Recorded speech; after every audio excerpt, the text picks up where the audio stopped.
Abra sua Bíblia em Atos capítulo 6, vamos sem demora. Estamos aí com o nosso tempo apertado hoje, culto de Santa Ceia. Esse texto, eu mencionei ele na última reunião que tivemos de diáconos aqui, nessa semana, agora que passou. E eu li esse texto, um trecho dele, de Atos capítulo 6, que fala de como Deus levantou diáconos para a igreja, de como Deus levantou pessoas para trabalharem na obra de Deus. E eu quero compartilhar algo que Deus ministrou no meu coração, vou tentar ser breve. Atos 6, capítulo 3 em diante, houve um problema que precisava ser resolvido na nova igreja que surgia, a igreja do Senhor Jesus. Os discípulos foram cheios do Espírito Santo, pregaram a palavra de Deus no poder do Espírito Santo, e a igreja começou a crescer, vidas começaram a ser salvas, e começou, como todo lugar e toda igreja, problemas a aparecerem. Será que você pode dizer para o irmão que está do seu lado: igreja é lugar que aparece problema? Tem problema na igreja? Tem problema. Tem conflito de relacionamento na igreja? Tem irmão que fala mal de outro irmão na igreja? Tem irmão que dá preferência a outro irmão? Faz acepção de pessoas dentro da igreja? Vamos ler então Atos capítulo 6, verso 3, para ver qual é a solução de Deus, ou qual foi a solução que aqueles homens tomaram para resolver esse problema. Verso 3 diz assim: por isso, irmãos, escolham entre vocês 7 homens de boa reputação, cheios do Espírito e de sabedoria, para os encarregarmos desse serviço. Quanto a nós, nos consagraremos à oração e ao ministério da palavra. O parecer agradou a todos. Então elegeram Estevão, homem cheio da fé e do Espírito Santo, Filipe, Prócoro, Nicanor, Timão, Pármenas e Nicolau, prosélito de Antioquia. Apresentaram estes homens aos apóstolos, que orando lhes impuseram as mãos. A palavra de Deus crescia, e em Jerusalém o número dos discípulos aumentava. Também um grande grupo de sacerdotes obedecia à fé. Estevão, cheio de poder, fazia prodígios e grandes sinais entre o povo. Então, alguns dos que eram da sinagoga, chamados dos libertos, dos sirineus, dos alexandrinos e dos da Cilícia e das províncias da Ásia, se levantaram e discutiam com Estevão. Mas eles não podiam resistir à sabedoria e ao espírito pelo qual ele falava. Amém? Que Deus abençoe a sua palavra, que o Espírito de Deus fale ao seu coração nessa noite, que haja liberdade para que o Evangelho seja pregado, a palavra de Deus seja pregada. Como eu disse, um problema havia se estabelecido na igreja, uma consequência do crescimento da igreja. O Evangelho já não havia somente alcançado os judeus, mas agora essa palavra pregada por meio da unção do Espírito Santo havia alcançado aqueles que eram helenistas, ou de linguagem ou de origem grega, os judeus que pertenciam às regiões de origem grega, e esses abraçaram o Evangelho, abraçaram a palavra de Deus, e agora estavam ali vivendo naquela comunidade. Quando lemos aqui também a relação dos diáconos escolhidos, o último diácono, Nicolau, prosélito de Antioquia, nos mostra também que muitos estrangeiros ou muitos outros de fora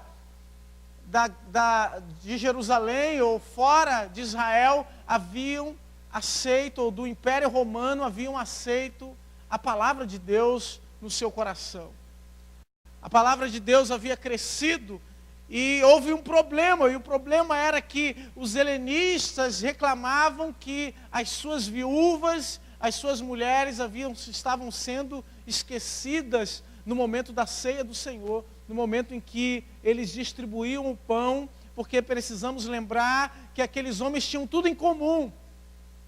Eles trabalhavam e no fim do dia, aquilo que eles recebiam fazia parte da comunidade, daquilo que eles estavam plantando. Deus falava comigo esses dias, aliás, há algumas horas atrás, nos mostrando que a obra de Deus é diferente da obra do homem. Porque o homem, quando nós olhamos lá para a Babilônia, procurou fazer ou construir um edifício que subisse até a Deus, um edifício vertical, em que ele estivesse acima de todos os outros. Mas a obra de Deus é uma obra horizontal, onde Deus quer que cresçamos cada vez mais em um ao lado do outro, compartilhando numa comunidade de fé, onde ninguém está acima de ninguém, ou ninguém é superior a ninguém. O próprio Jesus nos ensinou, quando ele lavou os pés dos seus discípulos, mostrando que ele era, na realidade, o verdadeiro servo.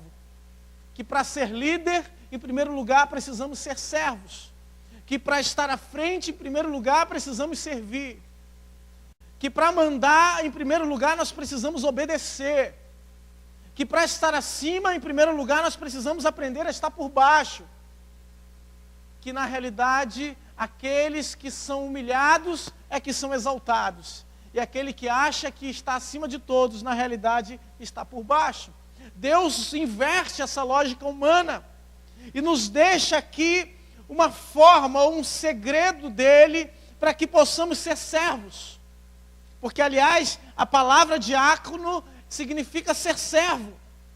Significa, diaconia é servir. É muito semelhante àquele comissário de bordo, que você aperta o botãozinho, fica lá acesa a luzinha dentro do avião, que é uma pessoa carregando uma bandeja, um copo de água para te servir.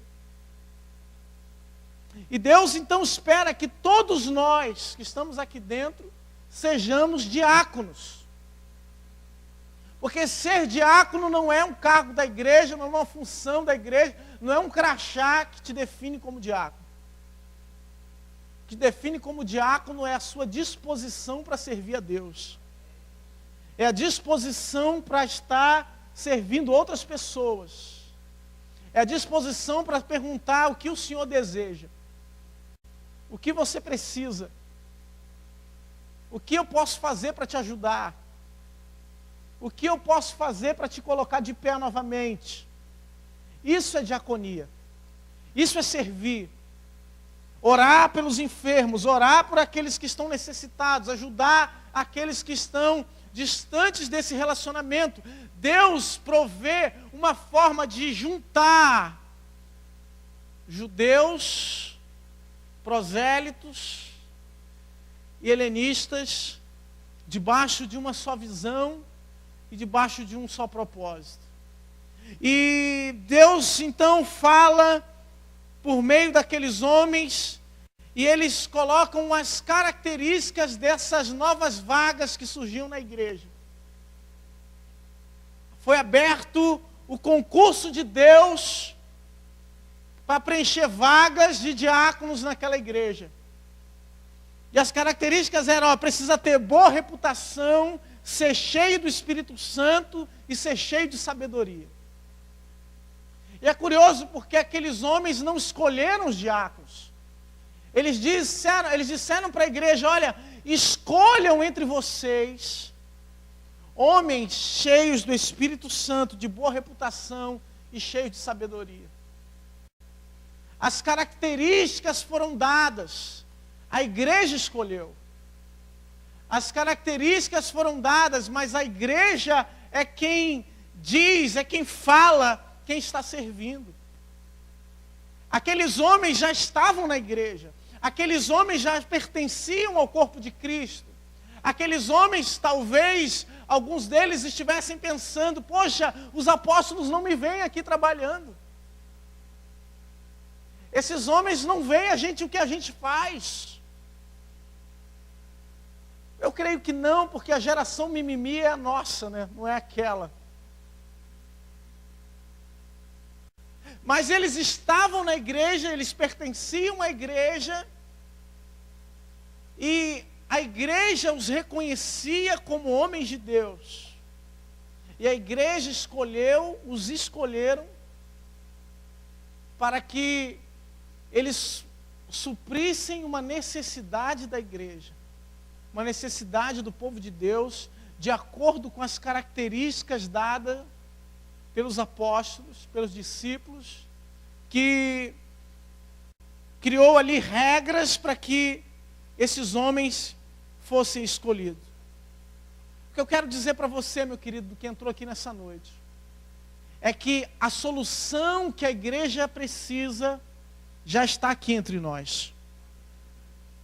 É que a solução que o Brasil precisa, que o povo de Deus precisa no Brasil, que o povo de Deus precisa nessa nação, já está aqui conosco, já está aqui entre nós. E talvez a solução seja você. E talvez a solução seja a sua vida no altar de Deus. E talvez a solução seja você se entregar ao serviço de Deus e à obra que Deus tem na sua vida. Talvez seja você falar para Deus: Senhor, eis-me aqui. Estou à disposição, Senhor, para que o Senhor faça comigo aquilo que o Senhor quiser. Deus tem um propósito nas nossas vidas.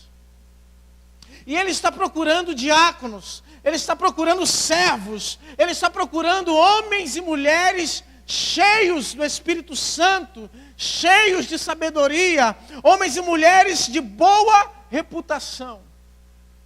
Pastor, mas eu estou com o meu nome no SPC e no Serasa. Agora só misericórdia, não posso servir a Deus. Irmão, ainda dá tempo de acertar a sua vida. Ainda dá tempo de se consertar para servir a Deus ou ser digno dessa obra. Porque na realidade o que Deus está nos dizendo é que para servi-lo, nós precisamos ser dignos de servi-lo. Que existem requisitos para servir a Deus. Que a obra de Deus não é feita de qualquer maneira. Não é feita por qualquer pessoa. Não é feita por qualquer um, mas é por aqueles que se dispõem e por aqueles que possuem os atributos para realizar essa obra. Vemos então na vida desses homens algumas características, mas um deles se destaca. Um desses homens sai totalmente do anonimato, do lugar onde ninguém sabia quem ele era, onde ninguém sabia ou o reconhecia, e ele assume agora um papel de protagonista diante dessa igreja. Ele assume um lugar diferente de todos aqueles que foram eleitos para serem diáconos. Ele assume um papel importante na igreja até hoje, porque ele foi o primeiro mártir da igreja. Foi o primeiro homem a ser sacrificado por causa do nome de Jesus Cristo. O primeiro a se entregar ou dar a sua vida por causa do nome de Jesus foi um diácono. Olha aí que maravilha. Maravilha, Beck. Está disposto, irmão? Só Jesus. Só misericórdia. O amém foi até mais ameno. Sumiu até o glória, como disse o pastor Miqueias. Mas, queridos, dar a vida por causa do Evangelho, ou dar a nossa vida por causa de Jesus, é o normal da vida cristã. É aquilo que Deus espera de nós. Eu então separei, queridos, algumas características desses homens e de Estevão que precisamos ter na nossa vida se queremos agradar a Deus ou se queremos servir ao Senhor com honra, com dignidade, com alegria no nosso coração. Hoje é uma noite de Santa Ceia. Daqui a pouco os nossos irmãos vão servir aqui o cálice, vão servir o pão. E nós, como servos, precisamos entender aquilo que Deus espera de nós, ou que características precisamos ter para servir a Deus. Porque, querido, ser servo cheio do Espírito Santo de Deus faz a diferença. Servir cheio do Espírito Santo, fazer qualquer coisa cheio do Espírito Santo, faz a diferença na nossa vida. E eu quero trazer isso para nós. Em primeiro lugar, esses homens, características de um servo, primeira característica é estar disponível. Você não vê esses homens dando desculpas. Você não vê esses homens falando, olha pastor, hoje não dá, não tem tempo. Você não vê esses homens falando ou dando desculpas de que tinham um encontro marcado com alguém, que tinham que trabalhar, que tinham que fazer qualquer outra coisa. Eles estavam disponíveis para a obra de Deus. E eu percebo hoje, queridos, que uma das estratégias do inimigo na vida do crente é roubar o seu tempo. Uma das estratégias hoje é que o nosso tempo, uma realidade é que o nosso tempo está sendo roubado. E como, pastor, o nosso tempo está sendo roubado? O nosso tempo está sendo roubado pelas redes sociais, está roubando os nossos tempos, os jogos, as brincadeiras. O nosso tempo está sendo roubado por uma série de coisas que nós classificamos como prioridade, enquanto nos colocamos indisponíveis na obra de Deus. Pela carga excessiva de trabalho, que precisamos trabalhar mais para poder pagar as nossas contas, um custo de vida cada vez mais elevado, queremos ter cada vez mais conforto, e para pagar as nossas contas nós precisamos trabalhar mais, e trabalhar mais significa conhecer ou ter menos tempo para Deus, menos tempo para a casa de Deus. Em compensação, estamos querendo buscar um Deus que invada as nossas casas por meio de programas ou de vídeos na internet. Isso é muito bom, mas não podemos substituir o estar na igreja, o estar no corpo de Cristo. Para aquele que é servo, queridos, o tempo é um presente de Deus. Para aquele que serve, o tempo é uma dádiva dos céus. O tempo é um presente para que nós possamos abrir e usá-lo da melhor forma possível. Eu brinco com meu filho gosta do filme do Toy Story. E no desenho do Toy Story tem um menino que ele quebra todos os brinquedos. A história é de um menino que cuida dos brinquedos e um menino que quebra os brinquedos todos. E nós muitas vezes recebemos um brinquedo, um presente de Deus chamado tempo, o tempo cronos, o tempo real, o nosso tempo, o tempo humano. E nós estamos quebrando o tempo, brincando com o tempo de qualquer maneira, gastando o nosso tempo de qualquer forma. E por isso não estamos nunca disponíveis para Deus. Queridos, o nosso tempo é para a glória de Deus. O nosso tempo deve ser usado para louvor da glória de Deus. Eu pergunto para você, o que você tem feito com o seu tempo? Aonde você tem gasto o seu tempo? O que você tem realizado de tão importante que tem te afastado de Deus e da casa do Senhor? Que já não tem mais tempo para evangelizar, já não tem mais tempo para orar pelas pessoas, já não tem mais tempo para ouvir uma pessoa falar. Hoje as pessoas estão carentes de ouvir, de serem ouvidas. Conversava com um irmão hoje que está fazendo um curso de prevenção a prevenção a suicídio. E ele dizia que foi colocado uma placa no vão central da Ponte Rio-Niterói, lugares em que as pessoas geralmente procuram para se suicidarem, em que depois que foi colocada essa placa dizendo, olha, se você quer dar fim à sua vida, ligue para esse número, uma coisa simples. diminuiu ou reduziu o número de suicídios naquele lugar. Porque na realidade, a necessidade do ser humano é ser ouvido. É que alguém olhe para ele e o enxergue. E estamos servindo a um Deus que nos ouve. Estamos servindo a um Deus que atende o nosso clamor, a um Deus que ouve as nossas orações. E muitas vezes nós não temos tempo para ouvir qual é a necessidade do nosso irmão. Para ouvir aquilo que o nosso irmão precisa. Segundo lugar, esses homens não se envolviam com contendas dentro da igreja. Por mais complicado que fosse o problema entre os judeus e helenistas, esses homens conseguiam de alguma forma estar por ali, mas sem ficar criando contendas ou aumentando ainda mais as contendas dentro da igreja. Eles conseguiam estar na igreja, ver os problemas da igreja e se colocarem como pontes para ajudarem, tanto que a própria igreja os indicou para serem diáconos ou para servirem. E nós precisamos aprender isso, queridos. Que se queremos servir a Deus, nós não podemos condenar o nosso irmão.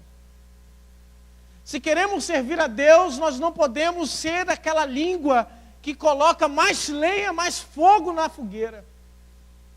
Que joga gasolina no meio da fogueira.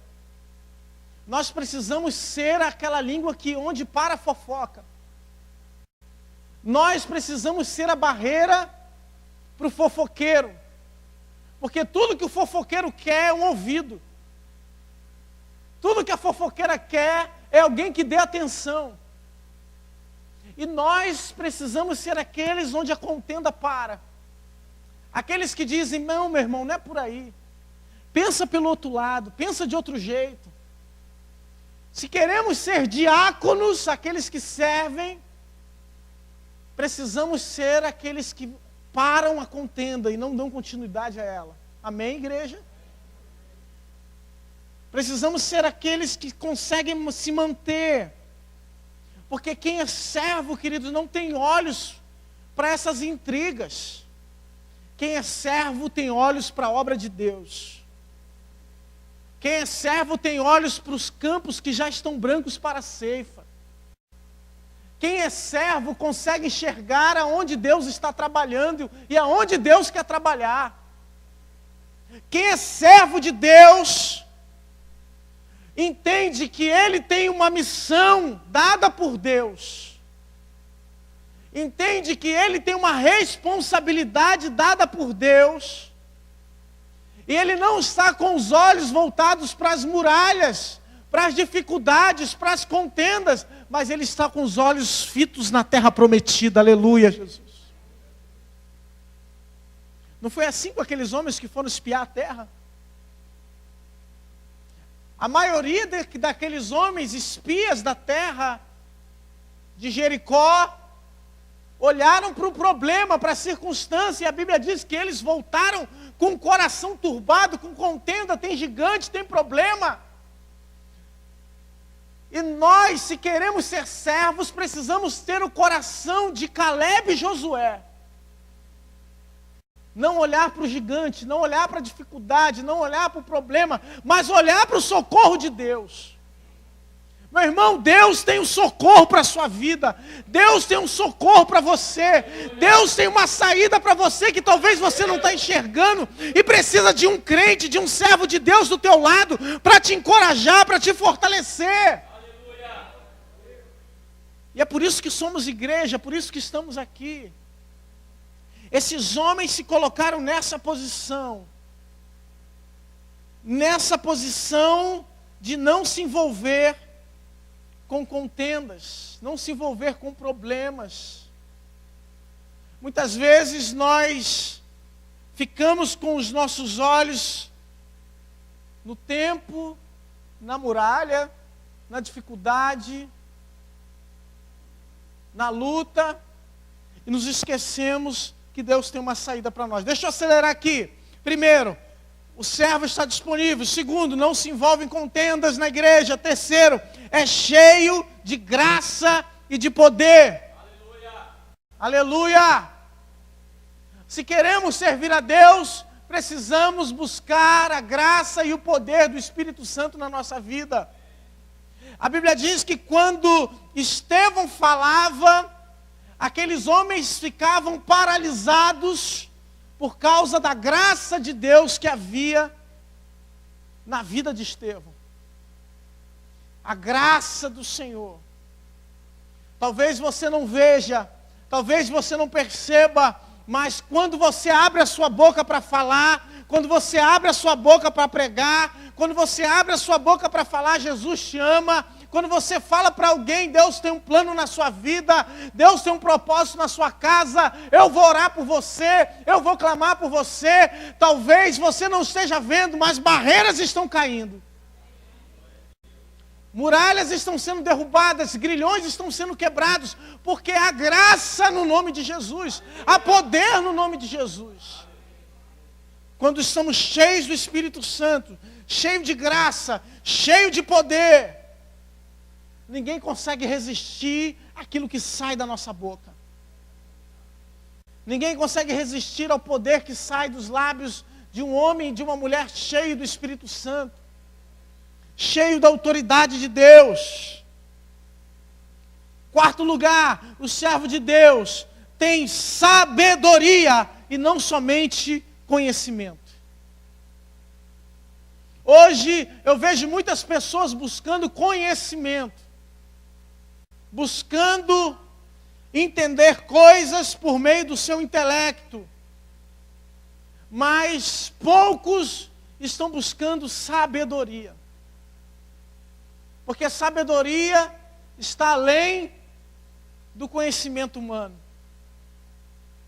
Sabedoria era aquilo que José tinha na casa de Potifar, em que ele administrava todas as coisas e sabia qual era o seu lugar naquela casa. Precisamos buscar a sabedoria de Deus. Sabedoria era aquilo que nos foi passado pelos nossos pais, que nos ensinou muita coisa por meio de uma sabedoria popular, por meio de uma sabedoria comum, que muitas vezes os jovens, os mais novos desprezam a sabedoria dos pais, a sabedoria dos avós, a sabedoria dos mais velhos. Isso tem gerado um conflito de gerações, em que os mais novos não ouvem os mais velhos, e os mais velhos perderam a comunicação com os mais novos.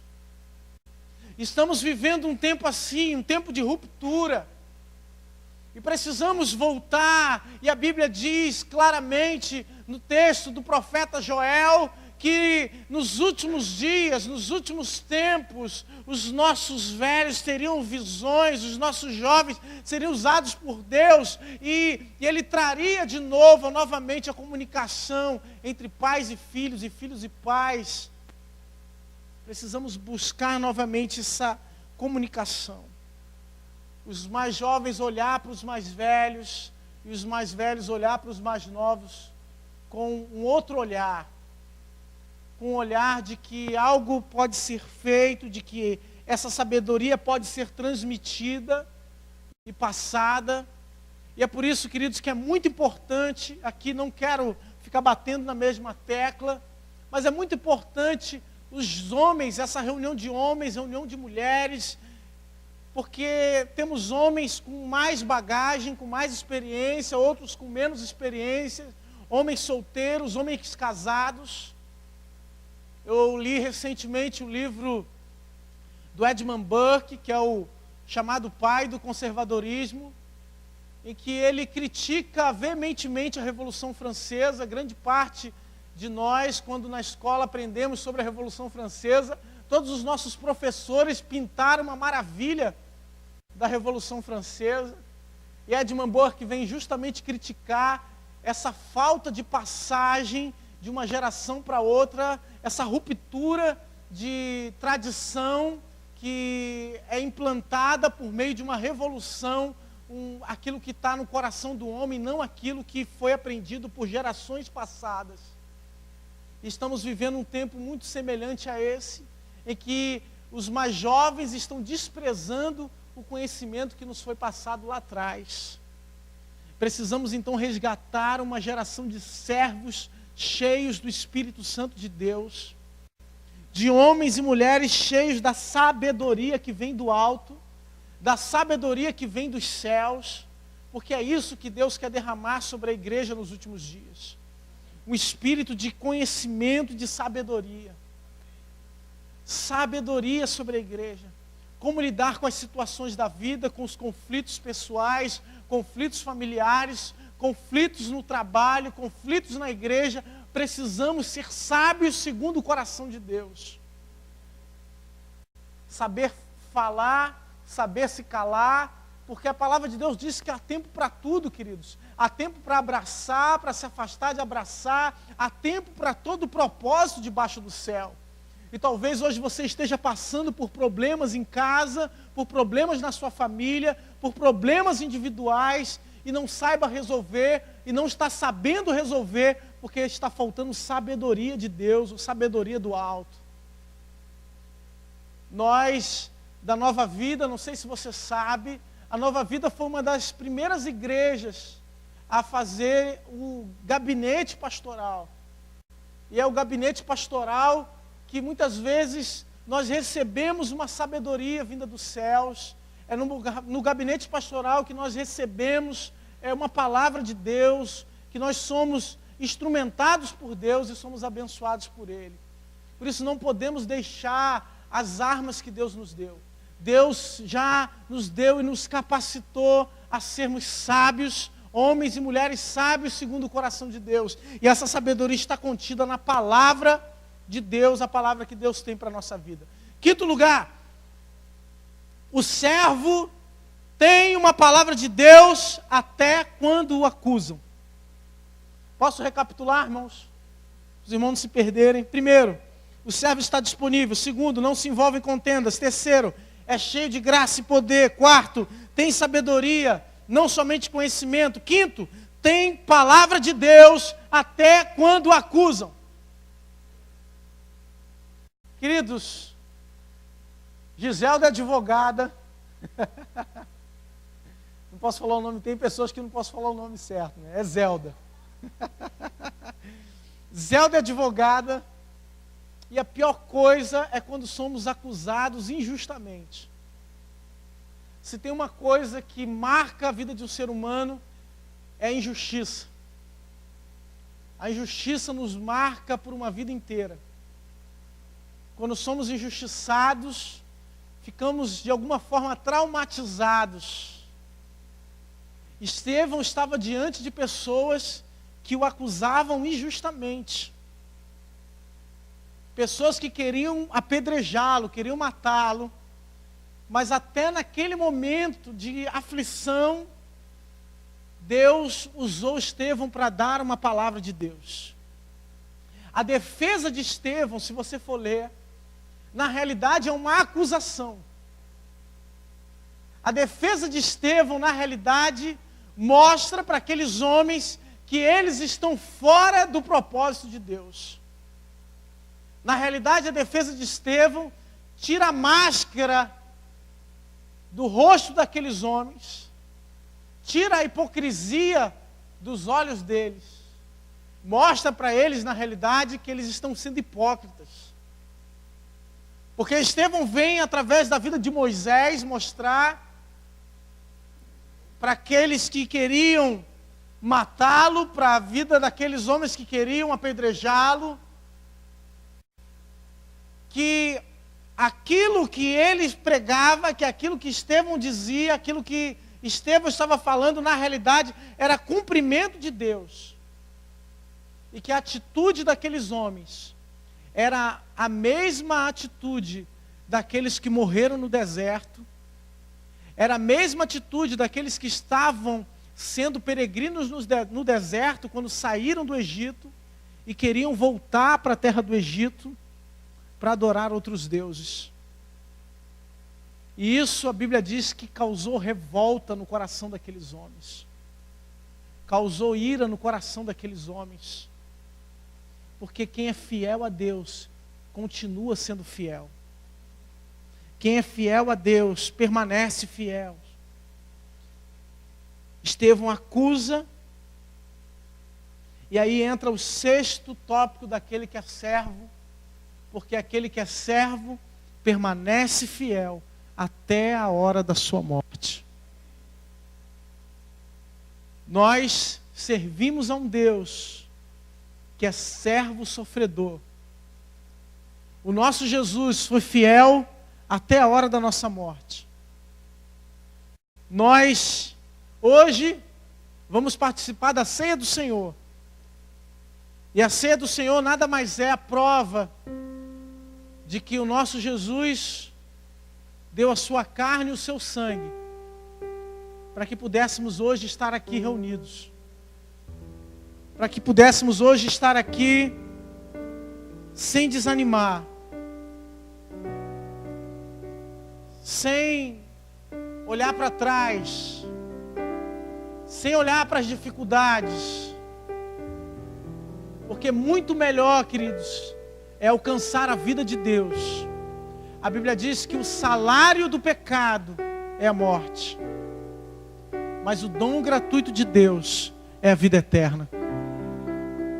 Não importa o que querem fazer com você, não importa o que querem fazer com o teu corpo, não importa a acusação que vem contra você, não importa o que falam de você, o que dizem de você, não importa se te humilham, se te rebaixam, não importa se tudo que fazem é ver quais são os seus defeitos e os seus problemas. Existe um Deus que te ama.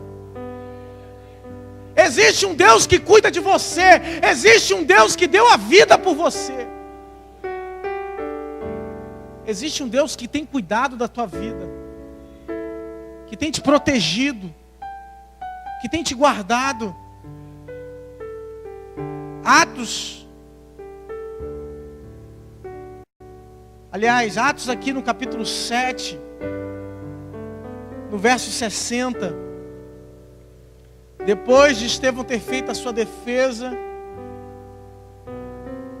aqueles homens se levantaram irados para apedrejar Estevão, e a Bíblia diz que Estevão olhou para os céus e viu a glória de Deus. E no verso 60 diz: então, ajoelhando-se, gritou bem alto: Senhor, não os condenes por causa deste pecado. E depois que ele disse isso, morreu. E Saulo consentia com a morte de Estevão, isso já no capítulo 8. E aqui eu encerro com a última característica de um servo. Porque o servo fiel a Deus, ele abençoa os seus acusadores, os seus algozes, até na hora da sua morte.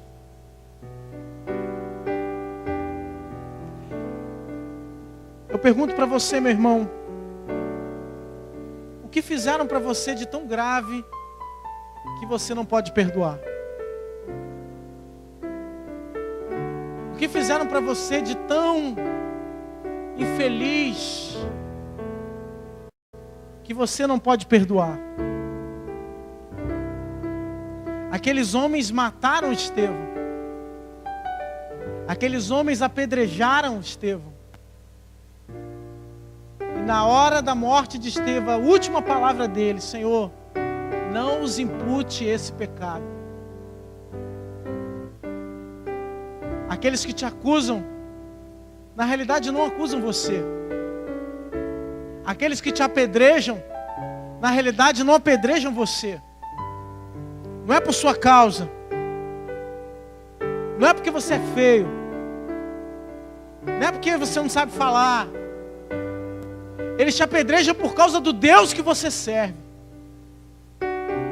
Por causa do Deus que você adora. Por causa do Deus que está com você, está do seu lado. É por causa disso que te acusam. causa disso que te afrontam. É porque você serve a Deus, é porque você adora a Deus, é porque você louva a Deus, é porque a tua vida exalta a Deus.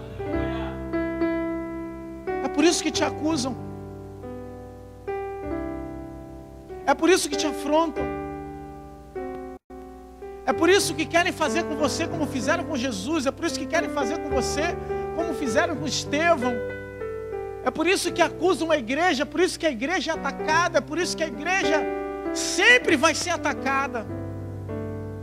Porque se somos fiéis a Deus, se estamos servindo a Deus, se estamos no propósito de Deus, é significado,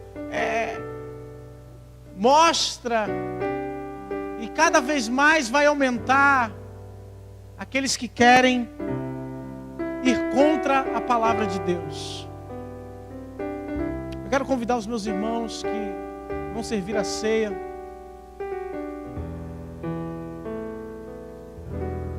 a virem aqui. Talvez, querido, você tenha sido chamado para algo pequeno. Estevão foi chamado para algo pequeno. Servir as mesas. Talvez o propósito de Deus na sua vida,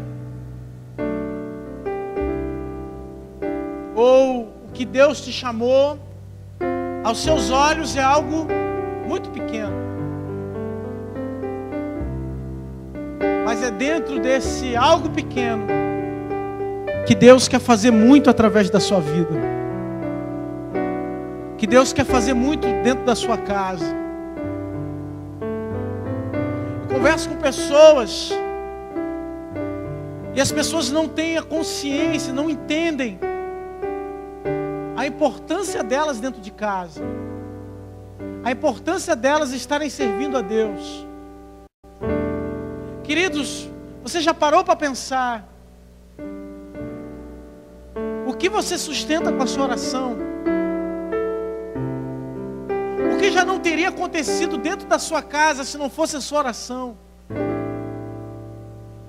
Onde os seus filhos estariam se você não estivesse investido em educação na obra de Deus, tendo os trazido até a casa de Deus? Onde eles estariam hoje? Onde você estaria se você não estivesse servindo a Deus hoje? Às vezes nós não damos valor, parece que estamos esquecidos, parece que a gente está lá no canto, mas o Espírito Santo está te vendo. Deus está vendo você. O pastor não está vendo, o líder não está vendo, o diácono não está vendo, mas Deus está te vendo. E na hora certa, no tempo de Deus, Ele vai te chamar para uma obra simples, mas com grande significado na sua casa, com grande significado na sua obra. Nós vamos participar da ceia do Senhor.